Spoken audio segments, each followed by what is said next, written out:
Breaking news. Duvvada ఫ్యామిలీకి సంబంధించిన breaking news. Duvvada family డ్రామాలో మరో ట్విస్ట్ చోటు చేసుకుంది.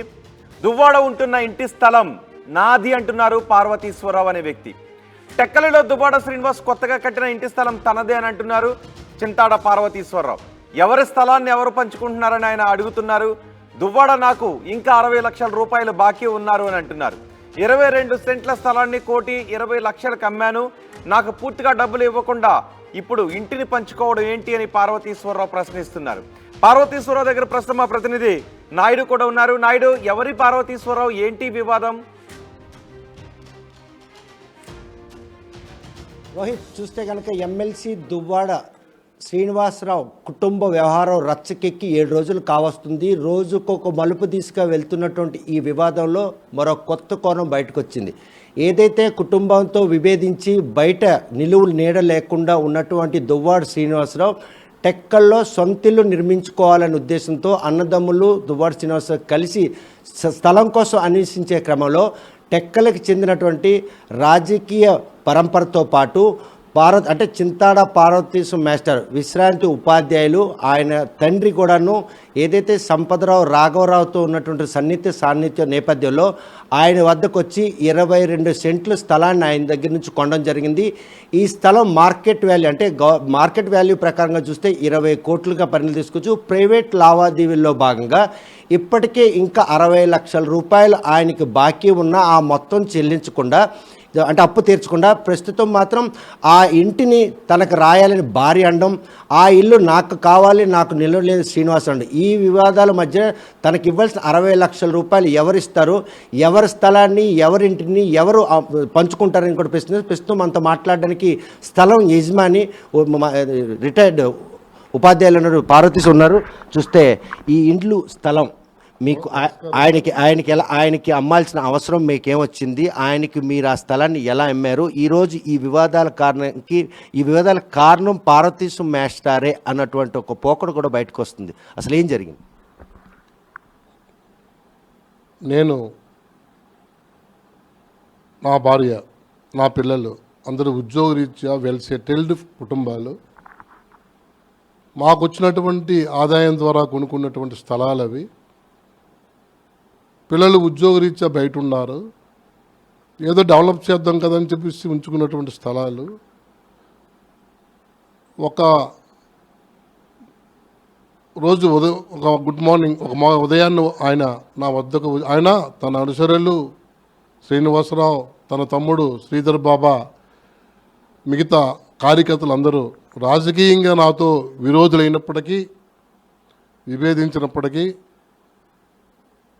వచ్చి ప్రాధేయపడి, అన్న నీ సహకారం కావాలి, అందరికీ నువ్వు దారి చూపావు, భిక్ష పెట్టావు, 2 సంవత్సరాలు అయింది, నేను అంటే అప్పటికి ఒక 1 ఇయర్ అయింది, నన్ను బయట పెట్టేశారు, నిలవనేటి లేకుండా ఉన్నది, టెక్కల్లో నివసించాలని నాకు ఉన్నది, నీ టెక్కల పౌరు ఉన్నాయి కదా అని ప్రాధేయపడితే, నేను నా పిల్లలతో మాట్లాడి మొదటిసారి వస్తే రిటర్న్ చేయిస్తాను, వెళ్ళిపోయారు.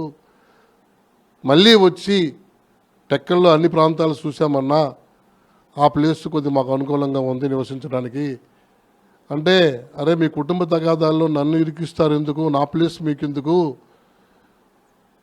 సభ్యతగా ఉండదేమో ఆలోచించండి అంతే. లేదు మీ అస్తవాసి బాగుంటుంది, మీ రాశి బాగుంది, ఇంతవరకు మీరు అంతవరకు దారి చూపించారు కాబట్టి నాకు అవకాశం కల్పించండి అంటే, నా పిల్లలతో మాట్లాడి, నాన్న మీరు మాటిస్తే ఇచ్చేయండి అంటే, అట్టి పరిస్థితుల్లో అతని యొక్క పరిస్థితి చూసి బాబా గారు ఒప్పందం, శ్రీధర్ బాబా గారు ఏంటంటే, అన్నతో సంబంధం లేదు, ఈ ఆస్తులు ఏదో అమ్మేస్తేనే మీ అమౌంట్ మీకు తీర్చేస్తాం, కొద్ది రోజులు టైం ఏముండన్నా. అది ఎన్ని సెంట్ల స్థలం, ఎంతకి మీరు ఒప్పందం కుదుర్చుకున్నారు, కుదుర్చుకున్న కాలంలో దీన్ని రిజిస్ట్రేషన్ ప్రక్రియ కూడా పూర్తయినా కూడా మీకు ఎందుకు డబ్బులు రాలేదు, ఎంత డబ్బులు మీకు? 22 సెంట్లు చదరపు గజాలకు ఉంటుంది, NH16కి తూర్పు వైపున. అందులో అమ్మినటువంటి రైతు నేను కొన్నప్పుడు 2 భాగాలు చేసి అమ్మాడు. ఒక భాగము నేను తీసుకోగా మరో భాగము అమ్మేటప్పుడు మా అబ్బాయి పేరున నేను రిజిస్ట్రేషన్ చేశాను. మొత్తం కలిపి 22 సెంట్లు. ఆ 22 సెంట్లు మొత్తం ఇచ్చేమనంటే, మరి ఆఖరికి అతను పరిస్థితి చూసి, ఎంతటి పరిస్థితి అతను ఏర్పడదని చెప్పేసి మానవతా హృదయంతో ఆ సైట్ని ఇస్తానని ఒప్పుకోవడం జరిగింది.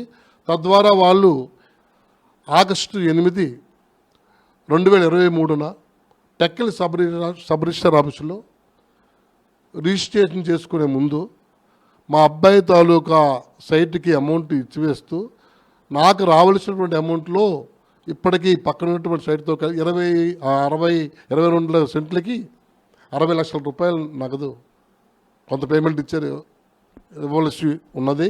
ఇంతవరకు కూడా నాకు చెక్కులు ఇచ్చారు కానీ నా పిల్లల పేరు నా చెక్కులు తీసుకున్నాను కానీ నాకు ఆ అమౌంట్ ఇంకా రాలేదు. నా సైట్ కోసం డబ్బులు ఇచ్చేసి భర్త భార్యలు దెబ్బలాడుకుంటే బాగుంటుంది, కానీ నాకు డబ్బులు ఇవ్వకుండా నా సైట్ తేల్చుకుంటే ఇప్పుడు యాక్చువల్ తాళం వేయాలంటే నేనే వేయాలి. ఆ హక్కు నాకు ఉంది. నాకు ఇంక ఇదే ప్రూఫ్, నాకు ఆధారాలు, రిటర్న్ స్టేట్మెంట్స్ కూడా అన్నీ కూడా ఇంట్లో ఉన్నాయి, అన్నీ ఉన్నాయి నా దగ్గర. అయితే ఏమిటి గౌరవమైనటువంటి బాధ్యతాయుతమైనటువంటి ఉద్యోగం చేసుకుని వచ్చి తాళాలు వేయడము ఎంతవరకు బాగుంటుంది, ఈవేళ రేపు ఎప్పుడు ఇస్తారు అని చెప్పేసి ఇంతవరకు ఆగాను నేను. నా సైట్ కోసం వీళ్ళు పోరాడుకొని అది నాకు ఇచ్చే అని వాళ్ళు దెబ్బలాడడం అది సభ్య సమాజానికి చాలా చెడ్డ పేరు వస్తుంది. ఈరోజు ఆ భార్యాభర్తల మధ్యన వివాదానికి మీరు ఇచ్చినటువంటి స్థలమే ప్రధాన కారణం అన్నటువంటి ఒక మదనపాటు మిమ్మల్ని వెంటాడుతుంది. చాలా వారం రోజుల నుంచి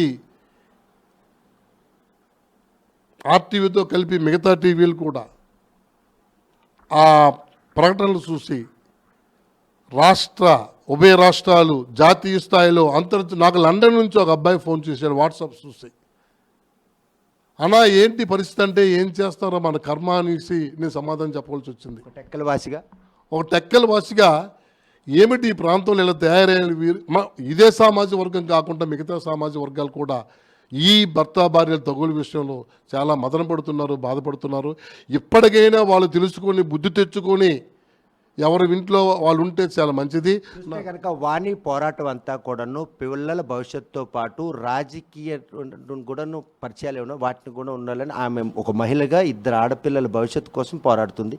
శ్రీనివాసరావు ఏదైతే వివాహితర సంబంధం పెట్టుకున్న ఆమె ఉందో ఆరోపణల విషయం కూడా ఆమె కూడా బయటకు వచ్చి అవును ఆమె వదిలేసిన తర్వాత ఈ వ్యవహారాలు ఎలా కనిపిస్తున్నాయి?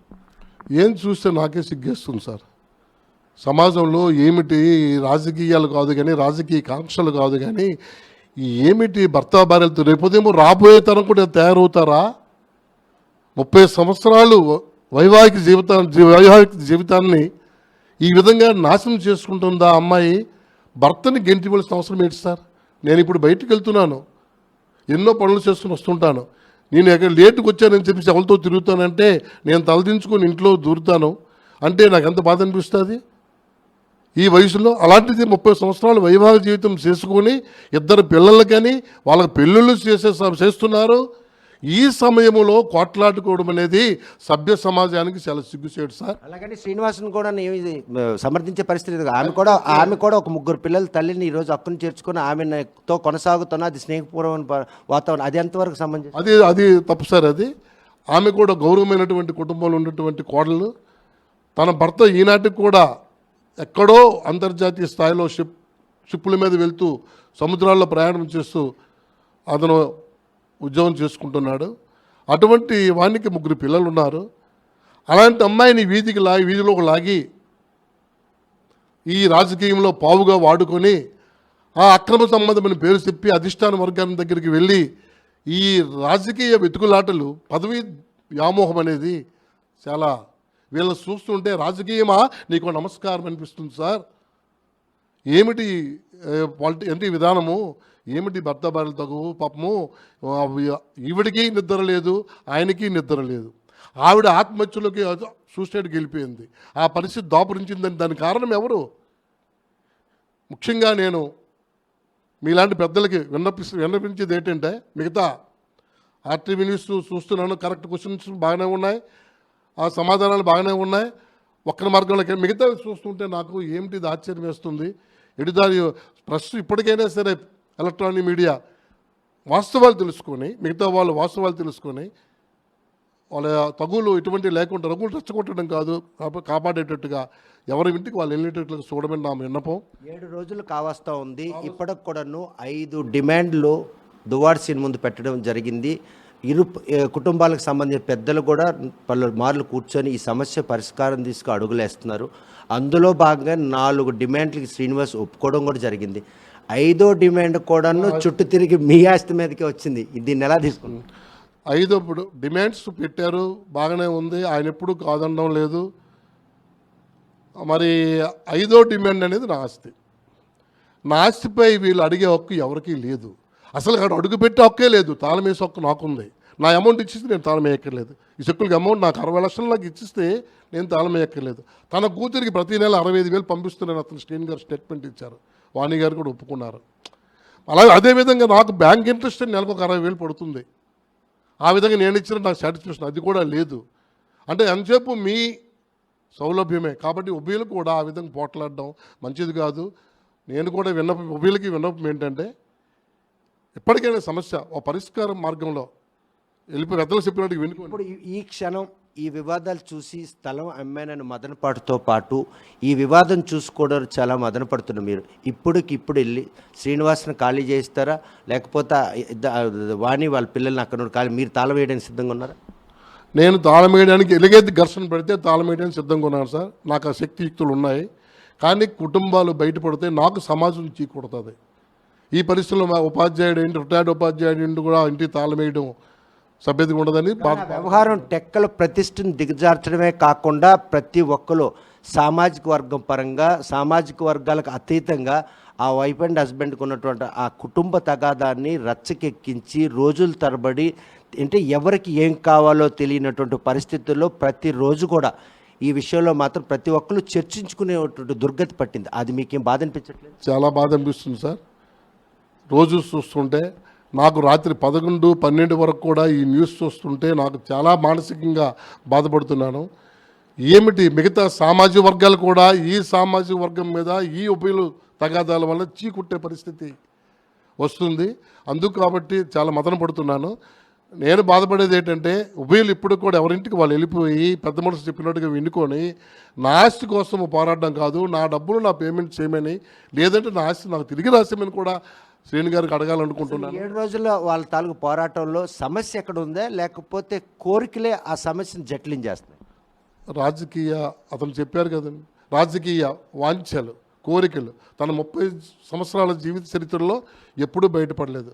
ఒక సందర్భంలో రాజకీయంగా కలిసి ఉన్నటువంటి కుటుంబాలు మావేయాలవి. కానీ ఆ కాంక్ష రాజకీయ పదవిన కాంక్ష మరి వాళ్ళకి ఎలా ఉన్నది ఏమిటో నిత్యం ఇతను పోరాడుతూనే ఉంటాడు, జైలుకి వెళ్తూనే ఉంటాడు, పాపము చేపట్లు పడుతూనే ఉంటాడు. తను నిరంతరము ప్రజల మధ్యన తిరుక్కొని చేపట్లు పెడతాడు కూడా. అంతా కూడా ఆ విధంగా వెళ్ళిపోయినటువంటి వ్యక్తి. మరి ఆయన మాకు ఒక విధంగా ఆర్థికంగా తన మామ పర్వాలేదు, నేను భయపడే వ్యక్తిని కాదు. తన మామ తన భార్య కూడా ఇంటికి వెళ్ళాను. నేను ఇంటికి వెళ్ళి మా ఆర్థిక అవసరాలు ఇలా ఉన్నాయి, మేము ఇచ్చినటువంటి పైకాన్ని మాకు చెల్లించండి అంటే ఏదో విధంగా అంతే. శ్రీనివాస్కి దువ్వాడ వాణి ఇద్దరు తరపున కూడా మీరు బాధితులని విన్నాను. మీ మీద కేసులు ఆర్థిక లావాదేవీలు నా మీద కేసులు కూడా వేశారు సార్.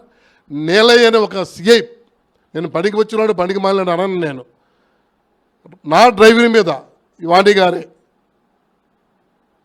ఒక కార్యకర్త ఎవరో చెప్పారని చెప్పేసి కేసు వేసి రాత్రి 11 వరకు టార్చర్ పెట్టారు.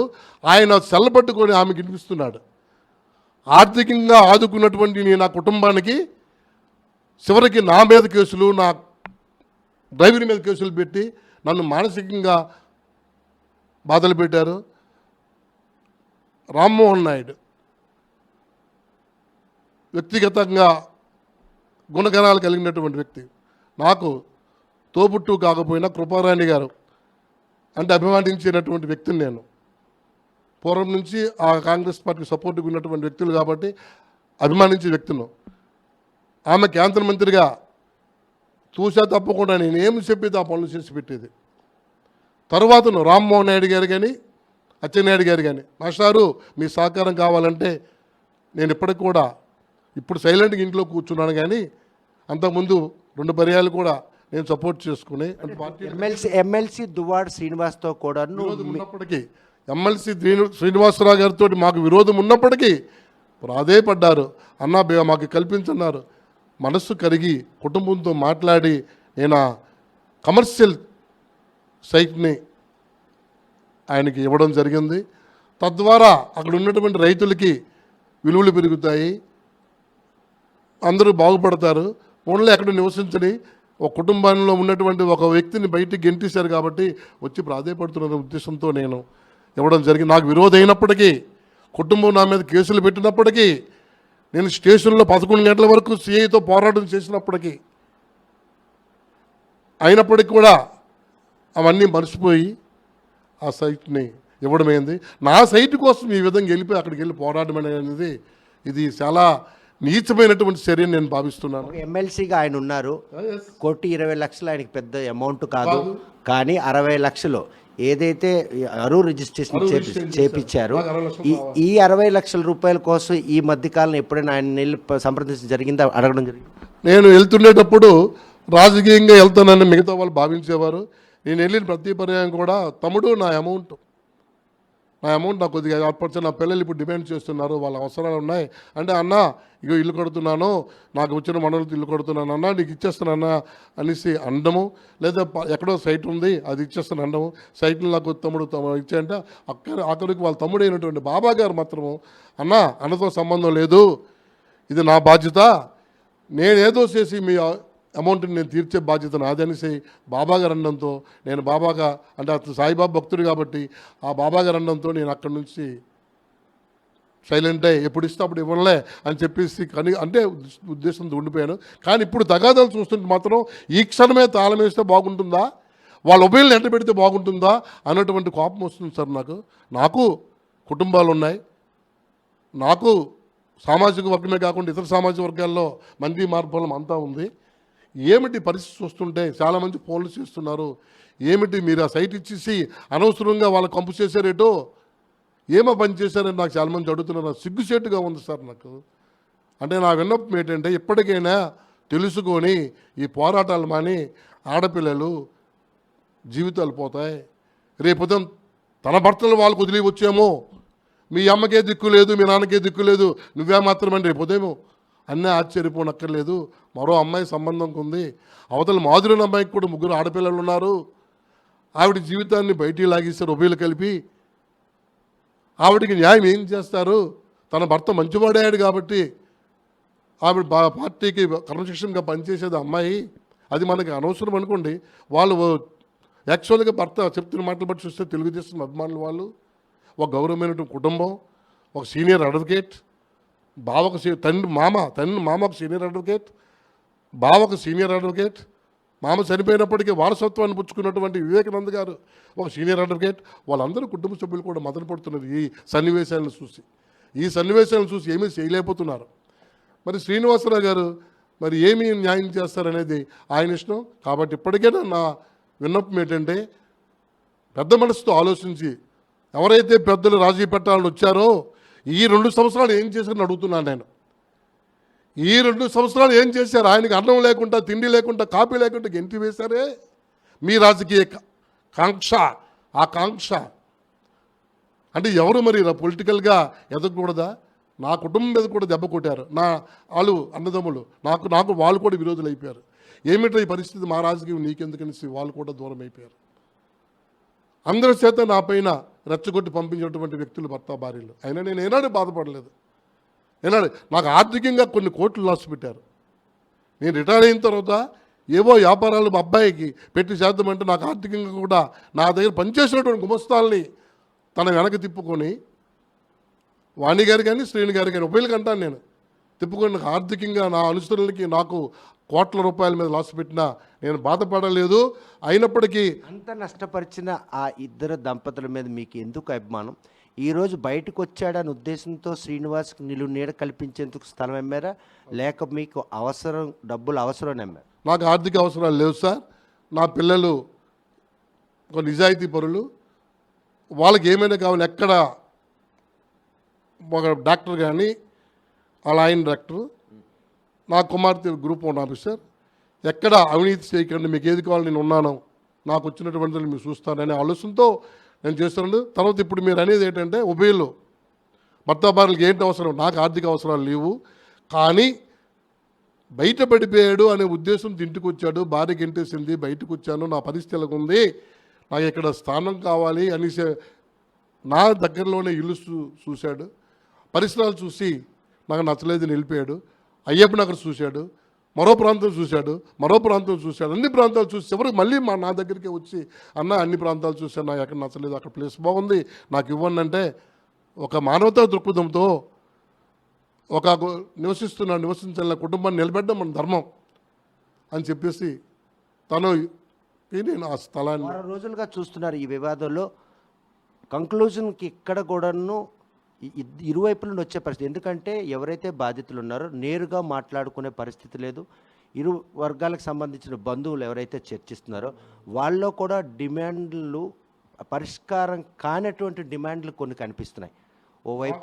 ఓవైపు ఏదైతే విడాకులు కావచ్చు, మరోవైపు ఈ ఆస్తి తందే అనుకుని శ్రీని అంటే స్టిక్ ఆన్ అవడం, అదే తప్ప ఇంకోటి అయితే నేను బయటికి రాను. ఈ పరిణామాలన్నీ కూడాను పార్వతీశ్వరరావు మాస్టర్ని తీవ్రంగా బాధిస్తున్నాయి. డబ్బులు కూడా ఎప్పుడు ఇస్తే అప్పుడే ఇవ్వండి అని వదిలేసిన పార్వతీశ్వరరావుకి ఎందుకు ఇప్పుడు ఈ మదనపాటు వచ్చింది? ఈ మదనపాటు నుండి బయటపడాలంటే మీరే నిర్ణయం తీసుకోండి. నేను ఇమ్మీడియట్గా నా సైట్ నాకు రాసిమని చెప్తున్నాను, లేదంటే నా అమౌంట్ నాకు ఇచ్చేసి మీరు పోరాడండి. అది ఏముందండి, అందులో ఏముంది, ఎవరు ఇచ్చారంటే డబ్బు, నేను ఇచ్చాను చెప్పడానికి ఏమిటి రైట్ ఉంది, వాళ్ళకు ఉన్నటువంటి ఆస్తులు ఏంటి చెప్పండి. నేను ఎక్కడ పెట్టుకున్న ఆస్తులు నాకు అనవసరం. నా సైట్కి ఎవరు ఇచ్చారు? శ్రీని గారు వచ్చారు, 100 మంది కార్యకర్తలు వచ్చారు, అయినా నేను ఇవ్వలే, నా ఇంటికాడ నుంచి వెళ్ళిపోమని చెప్పాను. తప్పదు మళ్ళీ రెండోసారి వచ్చి నాకు కావాలంటే ఇచ్చాను. ఇప్పుడు ఈ పరిస్థితుల్లో మానవతా దృక్పథంతో ఇచ్చాను కాబట్టి ఈ తగువులు పడడం అనేది ధర్మంగా ఉండదు. అక్కడికి వెళ్ళి అంత దౌర్జన్యం చేయవలసిన అవసరం లేదు. ఆయన అప్పటికే 6 కోట్ల రూపాయలతో బిల్డింగ్ కట్టించి ఇచ్చాడు. మరి సంపాదన ఎవరిదంటారు ఇది? కానీ సంపాదన గురించి వాణి ఎక్కడ కూడా పోరాడడం లేదు, ఎందుకంటే 2 ఆడపిల్లలు ఉన్నారు. ఇంకొక అంటే మీరు చెప్పినట్టు మాధురితో ఇక్కడ నివసించకూడదు, ఈ ఇంట్లో ఉండకూడదు, పలాస వెళ్ళిపోవాలి, ఇంకెక్కడికి వెళ్ళిపోలేదు. కానీ టెక్కల్లో ఉంటే తన రాజకీయ భవిష్యత్తుతో పాటు ఈరోజు 2 పిల్లలకు కూడాను అన్యాయం జరుగుతున్నట్టు ఒక ఆవేదన ఆవిడ కూడా వ్యక్తం. ఆవిడ అభ్యర్థుల్లో కూడా ఒక నిజాయితీ కనిపిస్తుంది. నిజాయితీ కనిపించేటప్పుడు ఆవిడ అభ్యర్థులు నిజాయితీ భర్తను బయటకు ఎట్టకూడదు సార్, భర్తను బయట పెట్టకూడదు, తన కట్టుబట్టలను కూడా బయటకు ఇస్తుండడం ధర్మం కాదు అని సమాజం చెప్పుకుంటుంది. ఆవేళ ఒక 10 నిమిషాలు ఆలోచిస్తే ఇందులో ఏమీ లేదు. అమ్మాయిని తెచ్చారు, మాధురైన అమ్మాయిని, కార్యకర్తను తెచ్చారు. ఆవేళ నాకు సమావేశానికి పిఎస్సిఎస్ ప్రెసిడెంట్, నాకు చిన్ననాటి నుంచి కుటుంబ మిత్రుడు, చంటి అంటాము. ఆ అబ్బాయికి ఆవేళ కార్యక్రమాన్ని అంటే అతని పదవి స్వీకరణ రోజున ఈ అమ్మాయి తీసుకొచ్చి నేను చూస్తూనే ఉన్నాను. అమ్మాయికి మహిళా అధ్యక్ష పదవిని కట్టబెట్టి అమ్మాయి చేత ఇంటింటికి అంటే ప్రచారాన్ని కూడా నిర్వహించారు. ఇవి చూస్తుంటే నాకే ఆశ్చర్యం వేస్తుంది. కాబట్టి ఈ పిల్లల జీవితాలని పాడు చేస్తారు. ఒకవేళ పిల్లలు కూడా రేపొద్దున సంబంధాలు రావాలి, లేదా వాళ్ళు బరి తెగించేసి ఎక్కడికో పోతారు. నా తల్లిదండ్రులు ఇటువంటి వాళ్ళు అనుకుంటారు, మా అమ్మ ఇటువంటిదే అనుకుంటారు. సో ఇటువంటి సందర్భంలో నా విన్నపం ఏంటంటే ఎవరి ఇంట్లో వాళ్ళు కొద్ది రోజులు వాణి తన నిర్మించుకున్నటువంటి 6 కోట్ల ఇంట్లో శ్రీని గారి ఇల్లు, మాధురి గారు తన ఇంట్లో కొన్నాళ్ళ పాటు ఏకాంతంగా నివసించుకోవడం మంచిదని నేను భావిస్తున్నాను. ఇది సమాజానికి సిగ్గుచేటుగా ఉంది. నాలాంటి వాళ్ళు వారం రోజులు తిలికిస్తున్న అన్ని టీవీల్లో కూడా, అన్ని టీవీలు నాకు అలవాటు ఏంటంటే ఆర్టీవీతో పాటు అన్ని టీవీలు కూడా అన్ని ఛానల్స్ కూడా కిలుకుతుంటాను, చూస్తుంటాను, అన్నీ తెలుసుకుంటుంటాను, వాట్సాప్లు చూస్తుంటాను. చూస్తుంటే నాకు చాలా బాధ అనిపిస్తుంది. అయితే మీ ఆర్టీవీ వారు మాత్రం సాల్వ్ చేయడానికి ప్రయత్నం చేస్తున్నారు, కానీ అది పరిష్కారం దిశగా వెళ్ళకుండా మరి పెద్దవాళ్ళు ఏంటి మాట్లాడుతున్నారో తెలియదు. మరి కాబట్టి ఆ పెద్దవాళ్ళకు కూడా నేను కోరేది ఏంటంటే నా అమౌంట్ నాకు ఇప్పటికి మరి పెద్దవాళ్ళందరూ కోటీశ్వరులు, డాక్టర్లు, పోలీస్ డిపార్ట్మెంటు, జడ్జిలుగా పనిచేశారు. మరి ఆ కుటుంబ చరిత్ర పెద్దవాళ్ళ కోసం నేను మాట్లాడకూడదు. వాళ్ళందరూ కూడా అంత స్థాయిలో ఉన్నారు. ఈవేళ అలాగా ఈ దువ్వాడ ఫ్యామిలీని కలుపుతామనేటువంటి ఆలోచనతో ఉన్నారు. అలాగే నాకు న్యాయం చేయమని కోరుతున్నాను. అలాగే మాధురి జీవితాన్ని కూడా నాశనం చేయొద్దని కూడా, ఆమె బతికినట్టు చూడండి. మరీ టార్చర్ పెట్టి సమాజంలో విలువలు లేకుండా చేయకండి. రేపొదే మీ సామాజిక వర్గంలో రాబోయే తరం కూడా ఈ విధంగా ప్రవర్తించేటట్లుగా మీ ప్రవర్తన ఉంది. అది గమనించండి, మంచి హృదయంతో ఆలోచించండి. మీరు ఇవన్నీ నా స్టేట్మెంట్ని చూసి రెచ్చిపోకండి. ఒక మంచి విశాల హృదయంతో ఆలోచించమని వాణి గారికి, తన బంధువులకి, శ్రీను గారికి, తన సోదరులకి, తన బంధువులందరికీ కూడా మీ ఆర్టీవీ ద్వారా నేను విన్నవించుకుంటున్నాను. కాబట్టి నా రావాల్సినటువంటి అమౌంట్ని మాత్రము బాబా గారికి, శ్రీధర్ బాబా గారికి, శ్రీను గారికి నేను అడగను. ఆయనకి నాకు సంబంధం లేదు. బాబా ప్రామిస్ చేస్తేనే నేను ఇవ్వడం అనేది జరిగింది. మరి బాధ్యత శ్రీను గారికి కూడా ఉంది. చెక్కులు ఇచ్చారు. కాబట్టి నాకు ఏంటంటే చివరికి కనిపిస్తుంది ఏంటంటే మొబైల్ని ఎండబెట్టి తాళం వేసిందిరా. మొబైల్ని ఎండబెట్టి తాళం వేసి హక్కు నాకు ఉంది సార్. ఆ ఇంటి మీద ఎవరికి అర్హత లేదు, ఆ సైట్ మీద ఎవరికి అర్హత లేదు. కొనుక్కున్నారు కాబట్టి బాబాకి, శ్రీను గారికి అర్హత లేదు. అక్కడికి వెళ్ళి మాధురి కానీ వాణి కానీ వెళ్ళి అడిగే అర్హత ఎవరికి కూడా లేదు. కాబట్టి వాళ్ళు జాగ్రత్తగా లేకపోతే నేనే తాళం వేస్తాను. ఏం చేస్తారో చేసుకోండి, ఎన్ని కేసులు పెడతారో పెట్టండి, నేను సిద్ధంగా ఉన్నాను.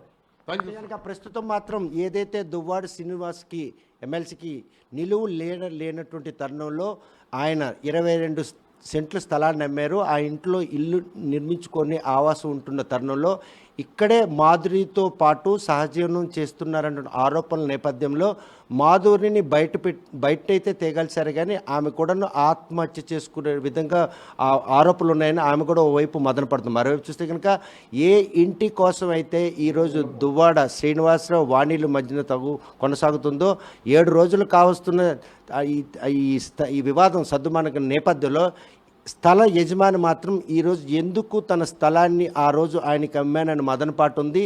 ఆ వివాదం చూస్తుంటే ప్రస్తుతం ఆ స్థలం, ఆ ఇల్లు కూడా తనకే చెందుతుంది. 1,20,00,000 లావాదేవీల నేపథ్యంలో కేవలం 60 లక్షల రూపాయలు మాత్రమే తనకందే. ఇంకా 60 లక్షల రూపాయలకి ఇంకా చెక్కులు కూడాను ఇంకా పూర్తిగా పోస్ట్ చేయకుండా ఉండే పరిస్థితి. తన డబ్బులు చెల్లించకుండా ఈరోజు ఎవరు ఆస్తిని ఎవరు కోరుకుంటారు, ఎవరు అమ్ముతారు, ఎవరు పంచుకుంటారని కూడా ప్రశ్నిస్తున్నారు. అక్కడి నుంచి కనుక ఆ 2 కుటుంబాలు తక్షణం వెళ్ళకపోతే నేనే ఆ ఇంటికి తాళం వేసి స్థలాన్ని ఆక్రమించుకుంటాను, ఎన్ని పోలీసులు కేసులు పెట్టినా కూడాను దాన్ని ఎదుర్కొనేందుకు సిద్ధంగా ఉన్నాను. సామాజిక వర్గం పేరును కూడాను ఒక రకంగా భ్రష్టు పట్టించే విధంగా వ్యవహరిస్తున్నటువంటి వారి తీరుని మాత్రం తీవ్రంగా తప్పడుతున్నారు. ఈ పరిణామాలు ఎక్కడ ఈ తరం వారికి పడుతుంది అన్నటువంటి ఒక ఆవేదన కూడా వ్యక్తం చేస్తున్నారు. మరి ఆ స్థల యజమాని పడుతున్న ఈ మదనబాటును పరిగణలోకి తీసుకొని ఆ డబ్బులను తిరిగిచ్చి ఓవైపు సీన్ అక్కడ స్టికాన్ అవుతారా, లేకపోతే ఈ ఇంటిని స్థల యజమాని వచ్చినంత వరకు ఆ వివాదాన్ని వాళ్ళు ఇంకా అక్కడ కొనసాగిస్తూ ఉంటారా అన్న విషయం వేచి చూడాల్సిందే. వీడియో జర్నలిస్ట్ రామకృష్ణతో సత్యం, RTV, శ్రీకాకుళం.